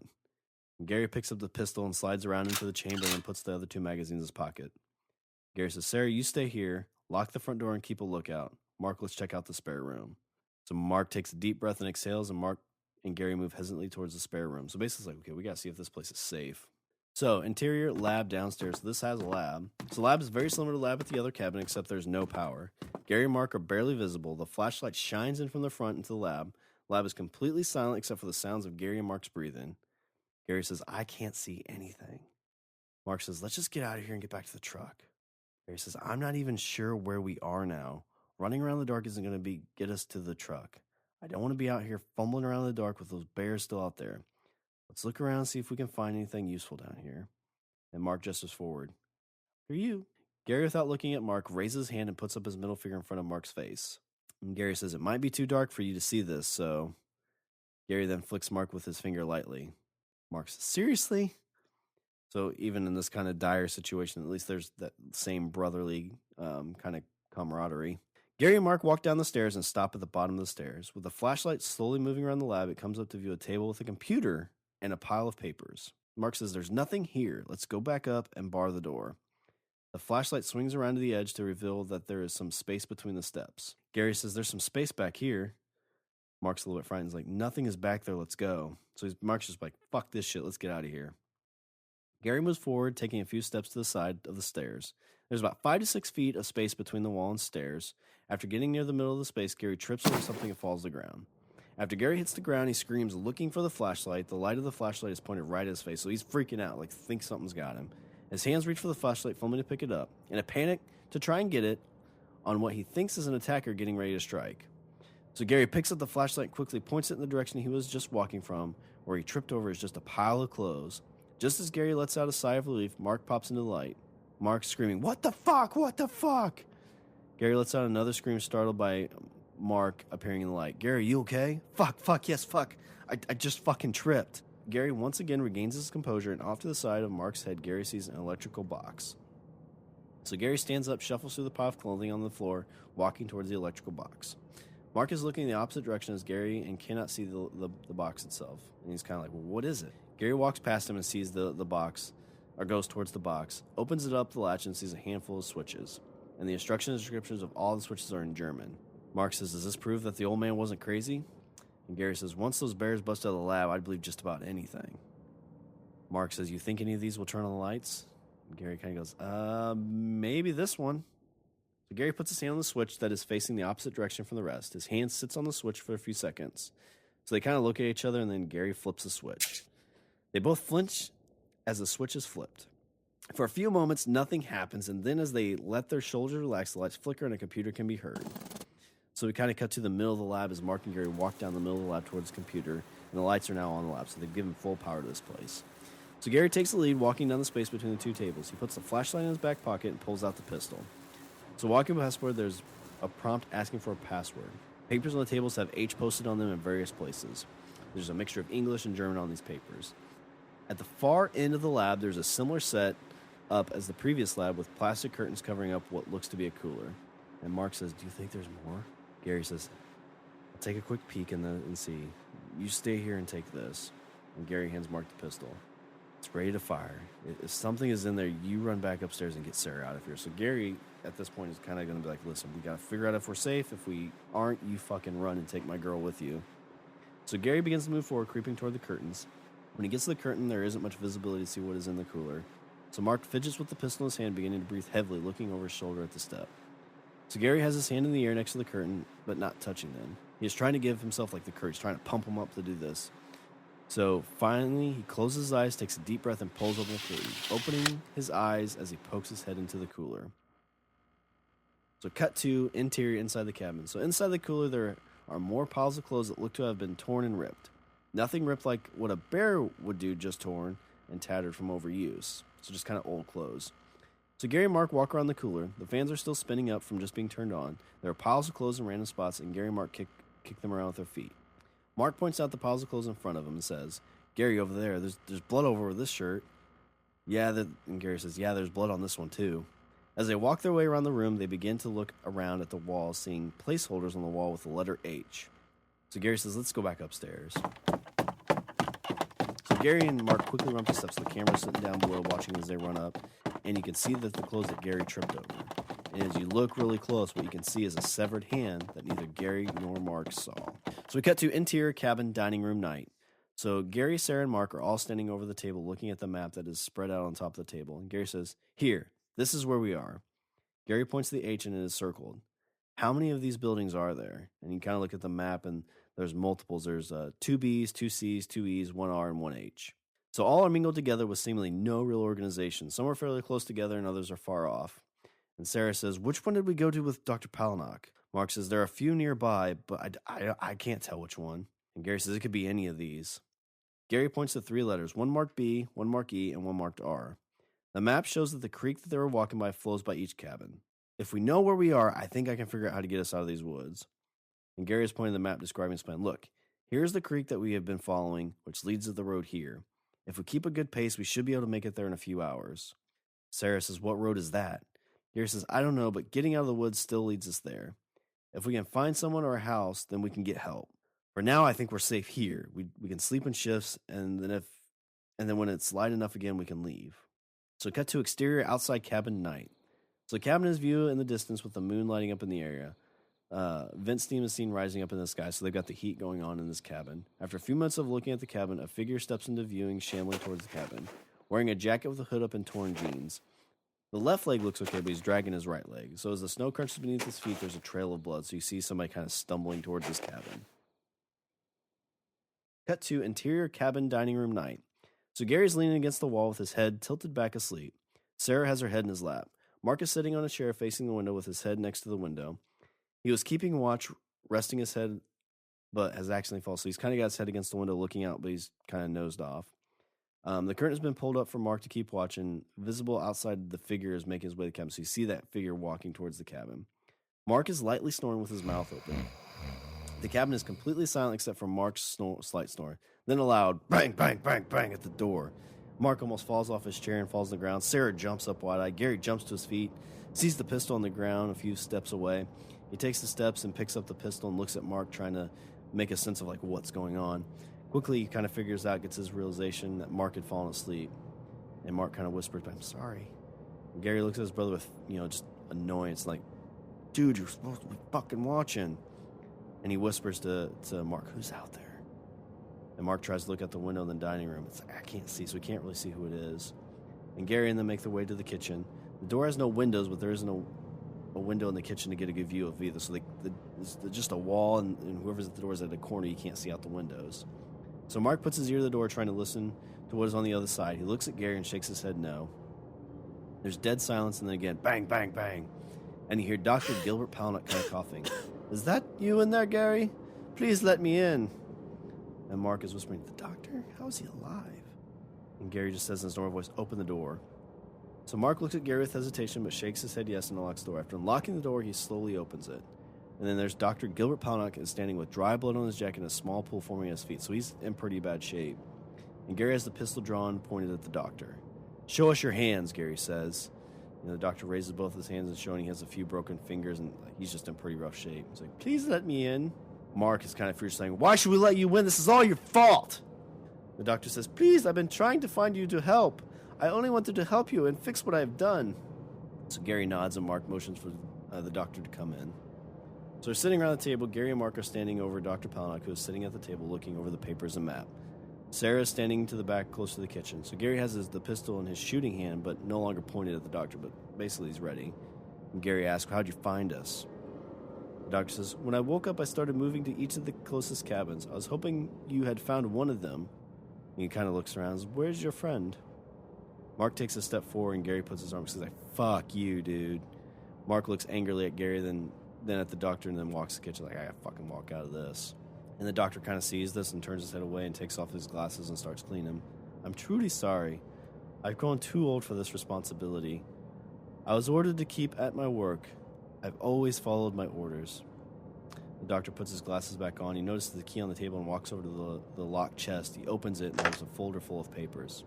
When I arrived, I felt I was very close. I was able to help rodents survive after their bodies gave up. I started testing on other animals I found in the woods. Bigger animals. I was just trying to help. The doctor flips to the document showing kind of the different animals and different testing, and Gary says, how is caging animals as test subjects helping? And the doctor says, these animals were not caged. I found them in the woods, either attacked by another animal, hit by a car, or shot by a hunter. These animals were close to death, and I wanted to help keep them surviving. And Gary says, what do you need all these cabins for? You had plenty of room in the one lab. And he kind of laughs as he coughs. You are a bright boy. These cabins were built long before I made my way from Germany. The intention was to have single experiments in 2 cabins. They would be a backup in case something happened. That way, if one was compromised, there was a backup and no progress would be lost. And Gary's kind of confused, and Gilbert kind of smiles. He's like, well, there's no reason not to tell these secrets anymore because he's pretty much about to die. Hitler never planned to lose the war. The United States was fighting 2 fronts, and Hitler took the opportunity to send scientists here. That way, our intelligence would be undetected behind enemy lines. And the doctor lets out a laugh and kind of cough like this is the inside joke that he had. Scientists working for Hitler were allowed to leave. Escape to the United States was part of the disguise. They'll never expect it. Scientists running for their lives. They will open right up our own Trojan horse. But what he didn't count on was that these scientists truly did want to escape and used this opportunity to do just that. And then Mark kind of says, but the cabins are still here. Why didn't they tell the army? And the doctor says, Hitler is always a step ahead. He never was very trusting. He didn't tell them about these cabins, sending them to the States, waiting to give them their orders. He started feeding them false information and slowly discovered each of them that deceived him. With that, his hope of a Nazi Trojan horse disappeared. Once I made my way here, it was a last hope. The war was over before I even settled in. I wanted to continue my work, so for each test subject, I set up separate cabins. And he kind of starts pointing to it, and Gary says, this B cabin here, this is where we were, right? Is B for bears? And Mark says, C is for cow? Please tell me there aren't zombie cows. Cows are bad enough when they aren't zombified. Doctor points to each letter that corresponds to the animals he experimented with in each cabin. Bear, cougar, elk. There was only need for 1 cabin for rodents. They were the base of the initial experiment, so there was no need to separate them to multiple cabins. He pauses over the H. So Dr. Palnut pauses over the H and moves his hands away from his map. He takes off his glasses and sits them on the table, rubbing his eyes. And Sarah says, what is this cabin H? What does H stand for? And Mark says, I'm drawing a blank. What animals would start with an H? And Sarah goes through hawk, herring, horse.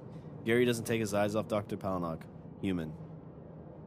This is where he tested humans. Gary looks down at over at Mark. And Gary says, the clothes in the lab, those were the test subjects. And Sarah and Mark both are kind of horrified, and Gary kind of tightens the grip on the pistol. Is that why you helped us? You needed more test subjects?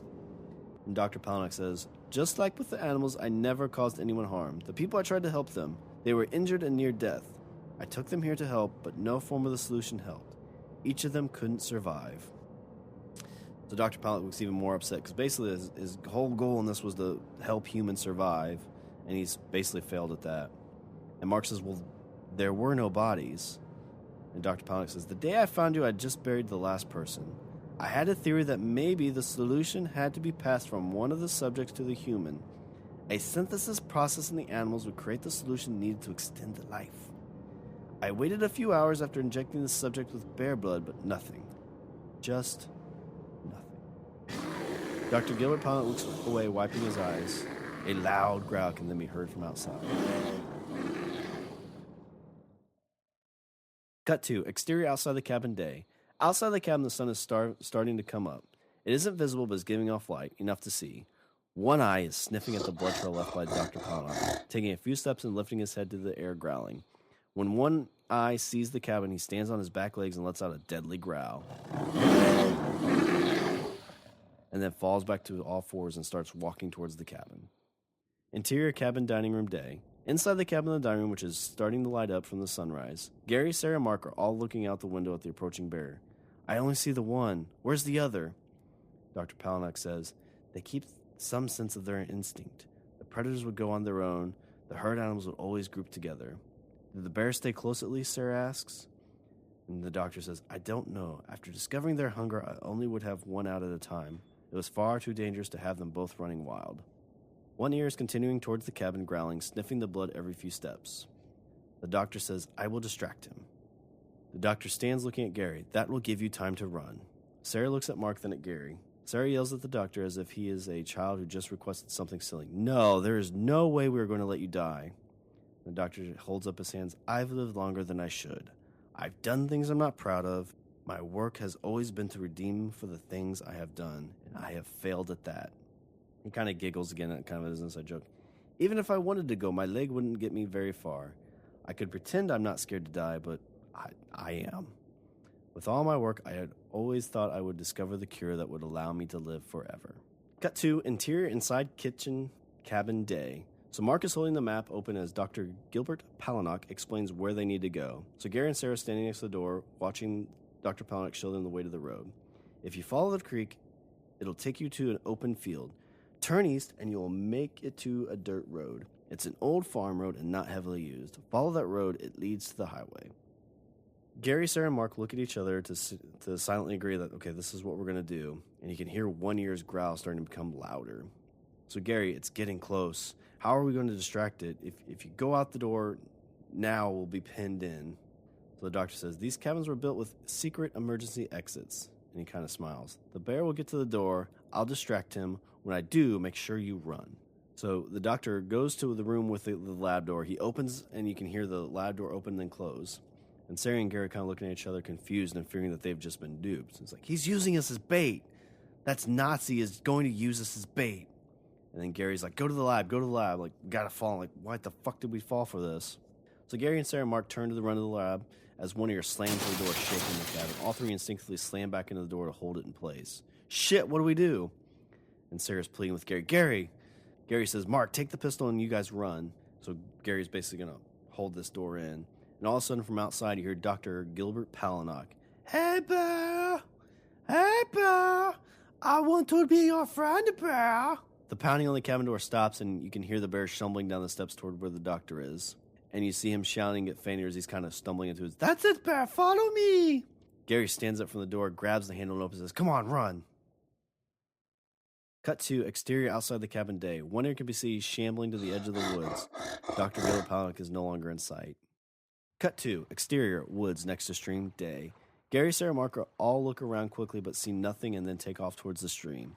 Once to the creek, the group heads down the stream. Dr. Gilbert Palahniuk can be heard giving a death scream mixed with the growls of one ear. Gary, Sarah, and Mark stop and flinch, looking around as the echoes around all around them. Each freezes for a few moments. Come on, we gotta move, Mark says. The group continues to run next to the creek. Gary's still limping, trailing the group by a few steps. After a quick bend, Gary falls and skids a few feet. Sarah stops and runs back. Mark at first doesn't notice and keeps running forward. Gary, come on, get up, we have to go. Sarah screams towards Mark, Mark! So Sarah pulls Gary up and he limps, struggling to move forward. Mark comes running back, seeing Gary struggling. He runs over to the other side of Gary, so now they're kind of helping him out. And Mark says, the field is just ahead, not more than a few feet. I thought I saw a four-wheeler. Cut to exterior open field day. Looking from the opening of the field seems to go on forever, so it's a big open field. In the far distance, there looks to be some type of off-road vehicle. So in the far distance, you see some kind of like gator or some ATV type thing.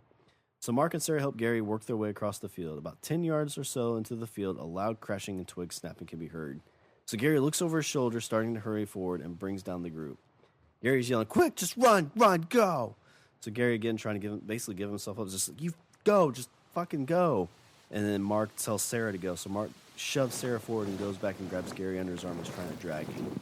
And Sarah looks at the two and then begins to run forward. She stops and comes back, and she turns and starts helping Gary as well. Gary, get up. Come on, get up. Mark says, Sarah, run. I've got him. So Mark's basically trying to have Sarah be the one to survive this, if anyone can survive. So 20 yards to the left from where Sarah and Mark and Gary enter the field, one of them slams through a thicket of brush. Seeing the group, he raises on his back feet loud, with no steam coming out again, so there's no breath in him. And Gary's just like, go, leave me, go! Mark tries to pick Gary up, but falls backwards, slipping on the wet grass. Their breath can be seen as the weather has cooled to just above freezing. One ear starts moving in closer and closer, no breath coming from his mouth. Loud crunching of snow and grass. One bear is snarling with fresh blood dripping from his mouth, ooze seeping out of his freshly torn ear. One ear closes into 20 feet when a loud ring bang that topples one ear over to the side. So you hear a big kaboom! In the distance of the shot near the edge of the woods, a man wearing camo in his mid to late 50s and carrying a hunter rifle is standing. He slides the bolt action and puts another round into the chamber of the rifle. One ear slides up, looking now at the direction of the shot, and moves towards the hunter. The hunter fires another round into the chest area of the one ear. One ear is pushed back by the shot, but keeps moving forward. The hunter slides the action again, loading another one. We cut in on the hunter. He says, tough, ugly son of a bitch. Hunter loads another round, puts the gun up to his shoulder. So now we're looking through the scope. We see the hunter focus on the chest region again, where he's got 3 shot holes. He moves from the chest to the head, aiming between the eyes, pulling the trigger, another loud bang, and one ear falls flat, sliding. The hunter lowers the rifle as one ear slides 5 feet from where he is standing. The hunter speaks with somewhat of a southern country accent. You are one ugly bear. The hell you got into? Cut to exterior, middle of the open field day. Gary, Sarah, and Mark are all sitting on the ground as the hunter approaches, reloading his rifle. Close call, huh? Usually don't see them so riled up. I was tracking an elk nearby. Ugliest thing. Lost it about a mile back and made my way here. Good thing, too. Kind of looks back towards the bear. Otherwise, Hunter shakes his head and offers his hand, just to no one in particular. Gary says, nice shot. The hunter helps Gary up, and as Sarah and Mark help each other up, the hunter says, took enough to take him down. Look if it must have been infected with something. 3 to the body and last to the head. You kids need a ride? Gary says, yeah, we need to get out of here. The hunter says, my off-road is up the way. Keys are in it. Go ahead and start it up. Get you guys warmed up. My truck is up the road and we can head into town. I've got to grab my pack. So the hunter motions back to the tree where he left his hunting pack. So Gary is helped by Sarah and Mark over the off-road vehicle. It's got a plastic cover over it, so it's not like a huge thing. It's enough probably for just all 4 of them to barely fit in. As they get into with about a few feet of the vehicle, they can hear a loud screaming and a single gunshot. The hunter is pinned down by One Eye, who is smacking the hunter with one paw as he bites down on him. The screaming continues after 2 chomps from One Eye, and then silence after taking a large chunk out of the hunter. One Eye stands back on his hind legs. You see the blood just kind of dripping down. Mark and Sarah put Gary in the vehicle, and Sarah gets in the passenger side, and Mark takes the wheel, driving off towards the dirt road. So cut to interior off-road vehicle day. Mark is driving the truck through the field, hitting bumps, going at a top speed. Sarah is constantly looking over her shoulder at the tree line in the passenger seat. Gary is in the back seat, sitting long ways with his leg propped up in the back. Mark is saying, holy shit. So Gary is essentially sprained, broke his leg. So Sarah says, slow down, I don't see it. And Gary says, Mark, slow down. Mark slows down to a more suitable pace, driving zigzags in the field trying to find the farm road. Mark's like, came from nowhere. Gary was like, that was the second bear. The one he shot was still down. It wasn't moving. Sarah says, he shot at it 4 times. He said the last one was to the head. Gary says, he said it was the last one to the head. Mark hits a large ditch, thinking the off-road vehicle airborne, slamming down hard on the gravel road. The off-road vehicle comes to a stop. Mark says, "Which way?" Gary peeks out the back, getting his bearings on the directions. Gary says, "Left, go left." Mark slams down the gas, and the off-road vehicle spins out and goes 10 feet and then stalls. He turns the key and the vehicle stutters. Mark looks at Sarah and then turns the key and the vehicle starts up. Mark's like, "What the fuck?" Mark pushes on the gas and the off-road vehicle sputters along the top speed of the lawnmower. Mark stops and opens the door to inspect the vehicle, so he's like, something's fucking wrong here now. So basically when they jumped up and landed, it screwed something up. And Gary can't get out, so he's like, "Anything?" "I have no idea what I'm even looking for. There's a leak down here, but I'm not sure what it's from." Gary says, "Get in, just take it easy and see if we can find the truck." So the off-road vehicle drives down the gravel road at a very, very slow pace. So we cut to interior inside the off-road vehicle day. So Gary, Sarah, and Mark seem a bit more calm, so they've been going for a little bit at least. Looks like a decent amount of time has gone by. Sarah says, "Up there, see it?" Mark says, "All right, there's the truck. We get to it, jump in, and let's get the fuck out of here." Sarah has a sense of release on her face now. It's like they're basically like they're getting to where they need to go. Gary says, "Stop here," and the vehicle all of a sudden just is flipped over end, spinning 3 times, laying on its top. Mark is lying on the roof. Gary has half of his body hanging out of the back end. The plastic cover is shredded. Everyone is conscious and okay physically besides looking shocked. Gary's like, "What the fuck?" Gary is yanked out of the vehicle by the unseen bear. Sarah starts screaming, "Gary! Gary!" Sarah fumbles with the seatbelt trying to get it loose. Mark crawls to the back, exiting the vehicle. Sarah continues to try to get it loose from the seatbelt. Gary's screaming, yelling can be heard, as well as the growling of One Eye. She finally gets loose, falling to the roof, and crawls out the back. Sarah, calling out with the vehicle, sees One Eye standing on Gary's leg. Gary is fumbling with his waistband trying to get the pistol. Mark is yelling at One Eye and throwing rocks and whatever else he can find to distract One Eye. Sarah stands up just as One Eye chomps down on Gary's leg and drags him to the other side of the truck. She lets out a horror movie scream. Sarah runs from the off-road vehicle to Mark as Gary's getting dragged by one ear through the snow. There is a trail of blood that starts where Gary was first attacked and leads around the truck. Gary's screaming in pain. He's like, "Oh, let me go, let me go." Gary is grabbing rocks as he is dragged, throwing them at One Eye. He leans forward but cannot get set to strike at One Eye. Sarah and Mark run after them, trying to keep up. One Eye stops dragging Gary and lets go of his leg. He takes a step forward over Gary and growls towards Sarah and Mark. Gary fidgets under One Eye, looking for his pistol in his waistband. He looks over his shoulder and sees that it is halfway between where he is lying and where Sarah and Mark are standing. Gary checks his back pocket, pulling out the metal flashlight. When One Eye falls back down on all fours, he rears back to bite Gary's upper torso. Gary slams the flashlight to One Eye's only eye. Blood spurts out around the edges of the flashlight, and One Eye steps back, pawing at the light. Gary slides over to his stomach and starts crawling away as One Eye growls and is stomping. Gary gets about 5 feet from the giant paw, slams into the back, pinning him against the ground. One Eye flips the flashlight out of his eye and now has 2 empty eye sockets. With his paw on Gary, One Eye rears his head back, and just as he is moving his head down to slam into Gary's back, 3 shots ring out. One Eye falls on top of Gary, neither Gary or One Eye move.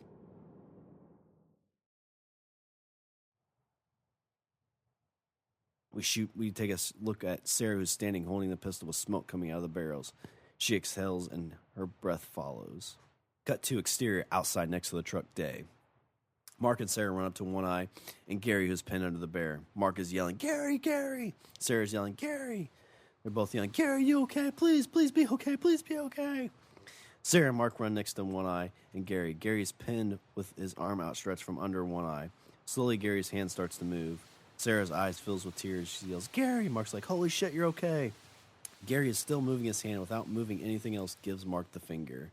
Gary, muffled under One Eye, "Get this thing off me."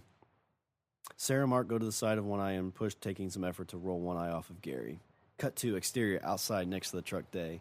Gary's sitting in the bed of the truck with the tailgate down. Sarah's looking through the truck and comes back with a first aid kit. Sarah says, "Here, I can wrap it with this." Sarah is smiling as she has tears rolling down her cheeks. Sarah says, "It's bad, but you should be able to survive." Gary painfully says, "Well, that's good to hear." The truck starts up and Mark comes back to the tailgate. And Mark says, "Get him stabilized. I want to get the hell out of here." Sarah finishes wrapping Gary's leg. Mark and Sarah help him down and then lead him to the back seat. Gary pauses right before stepping in. He puts his hand to his mouth and lets out a short burst of whistles.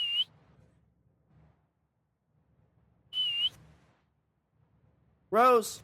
Rose, come on, girl! Sarah, choked up, kind of yells, "Rosie!"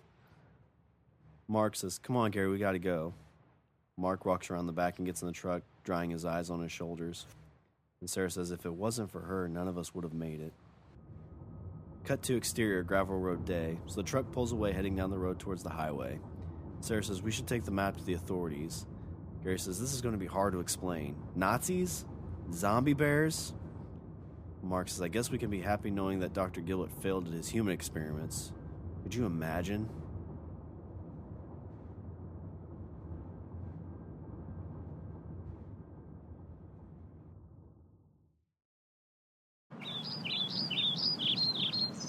We cut to exterior open field day. So moving over the open field all the way into the woods, following the whistle and call for Rosie from Gary. We see Marcy's body is lying flat on the ground with a fresh coat of snow and dried blood around her. One arm is missing and pieces of her body ripped off. Rose is echoed over top and Marcy's eyes open to the same zombified look as the bears. Standing over Marcy is a woman in tattered clothes with fresh dirt all around her.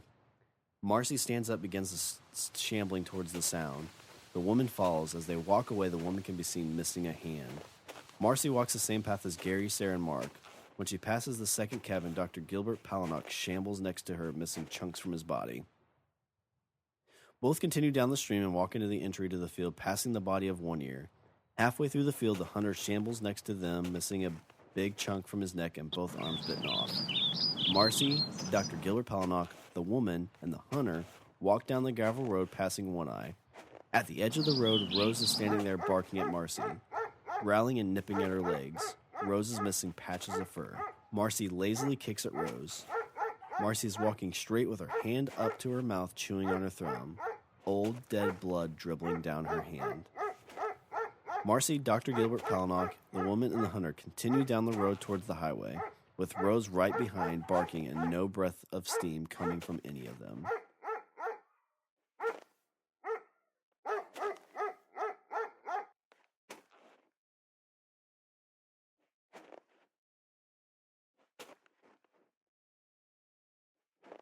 The end. All right, Richard. So there it was. Zombie Bear. What are your Richard's closing thoughts so we can kind of tidy up this whole episode? Let's see. How do you finish off? How do you finish this off? Everybody has dreams, and a dream deferred is not a dream denied. There you go. Yeah. And I know this episode is a little self-serving for me because, I mean, it's something I created. It's something that's just sitting away, and I really want to get it out there for everybody. And if you made it this far and you're like, I could do this. Like, is this really all you need to do? Like, make up a silly story and record it and spend 12 hours in a coffee shop editing? Yes. Go do that. That's exactly what you could. I could do this. These two idiots do this. Why couldn't I do this? You're absolutely right. You could totally do this. Yeah, and I hope that you enjoy it, but most of all, I hope if you have any thoughts of trying to go out and do any of these things, and it doesn't have to be writing, it could be music, it could be, doing your own, video game. Like, I hope this just gives you the motivation, like, hey, I should try this at least, because what's the worst that can happen?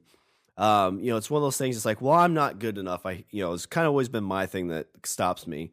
But you know what? You shouldn't stop yourself. You make those people out there tell you themselves that you can't do it. Yeah. Yeah, you force it on them. Like, look what I have created. The worst thing they can do is look away, and then you just find another group of people to look at it. Yeah, like your penis. It's like it's like showing people your dick. All right, Richard. Well, let me do a little bit of housekeeping so we can get these people on their way. Visit our website at languageofbromance.com. Follow us on Twitter at languageofbro. Email us at eatthebeaver@languageofbromance.com. Check out the LOB Army intelligence reports. Like us on Facebook.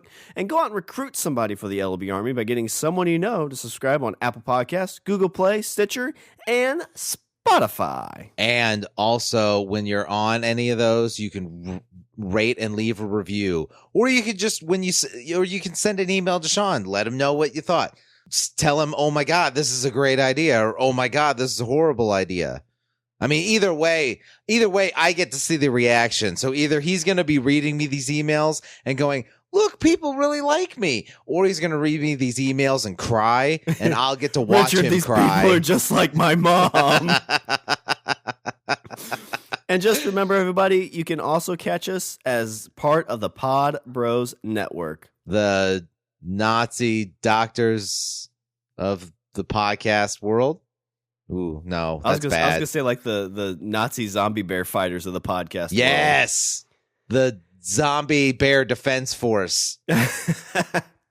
And if you want to throw a little money in our tip jar, because editing in a coffee shop takes a lot of time and effort. Yes, so many lattes. Oh yes, white chocolate mochas.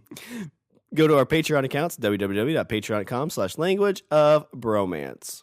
All right, Richard, was there anything else before I close her out? No, I'm sure you've talked up a storm.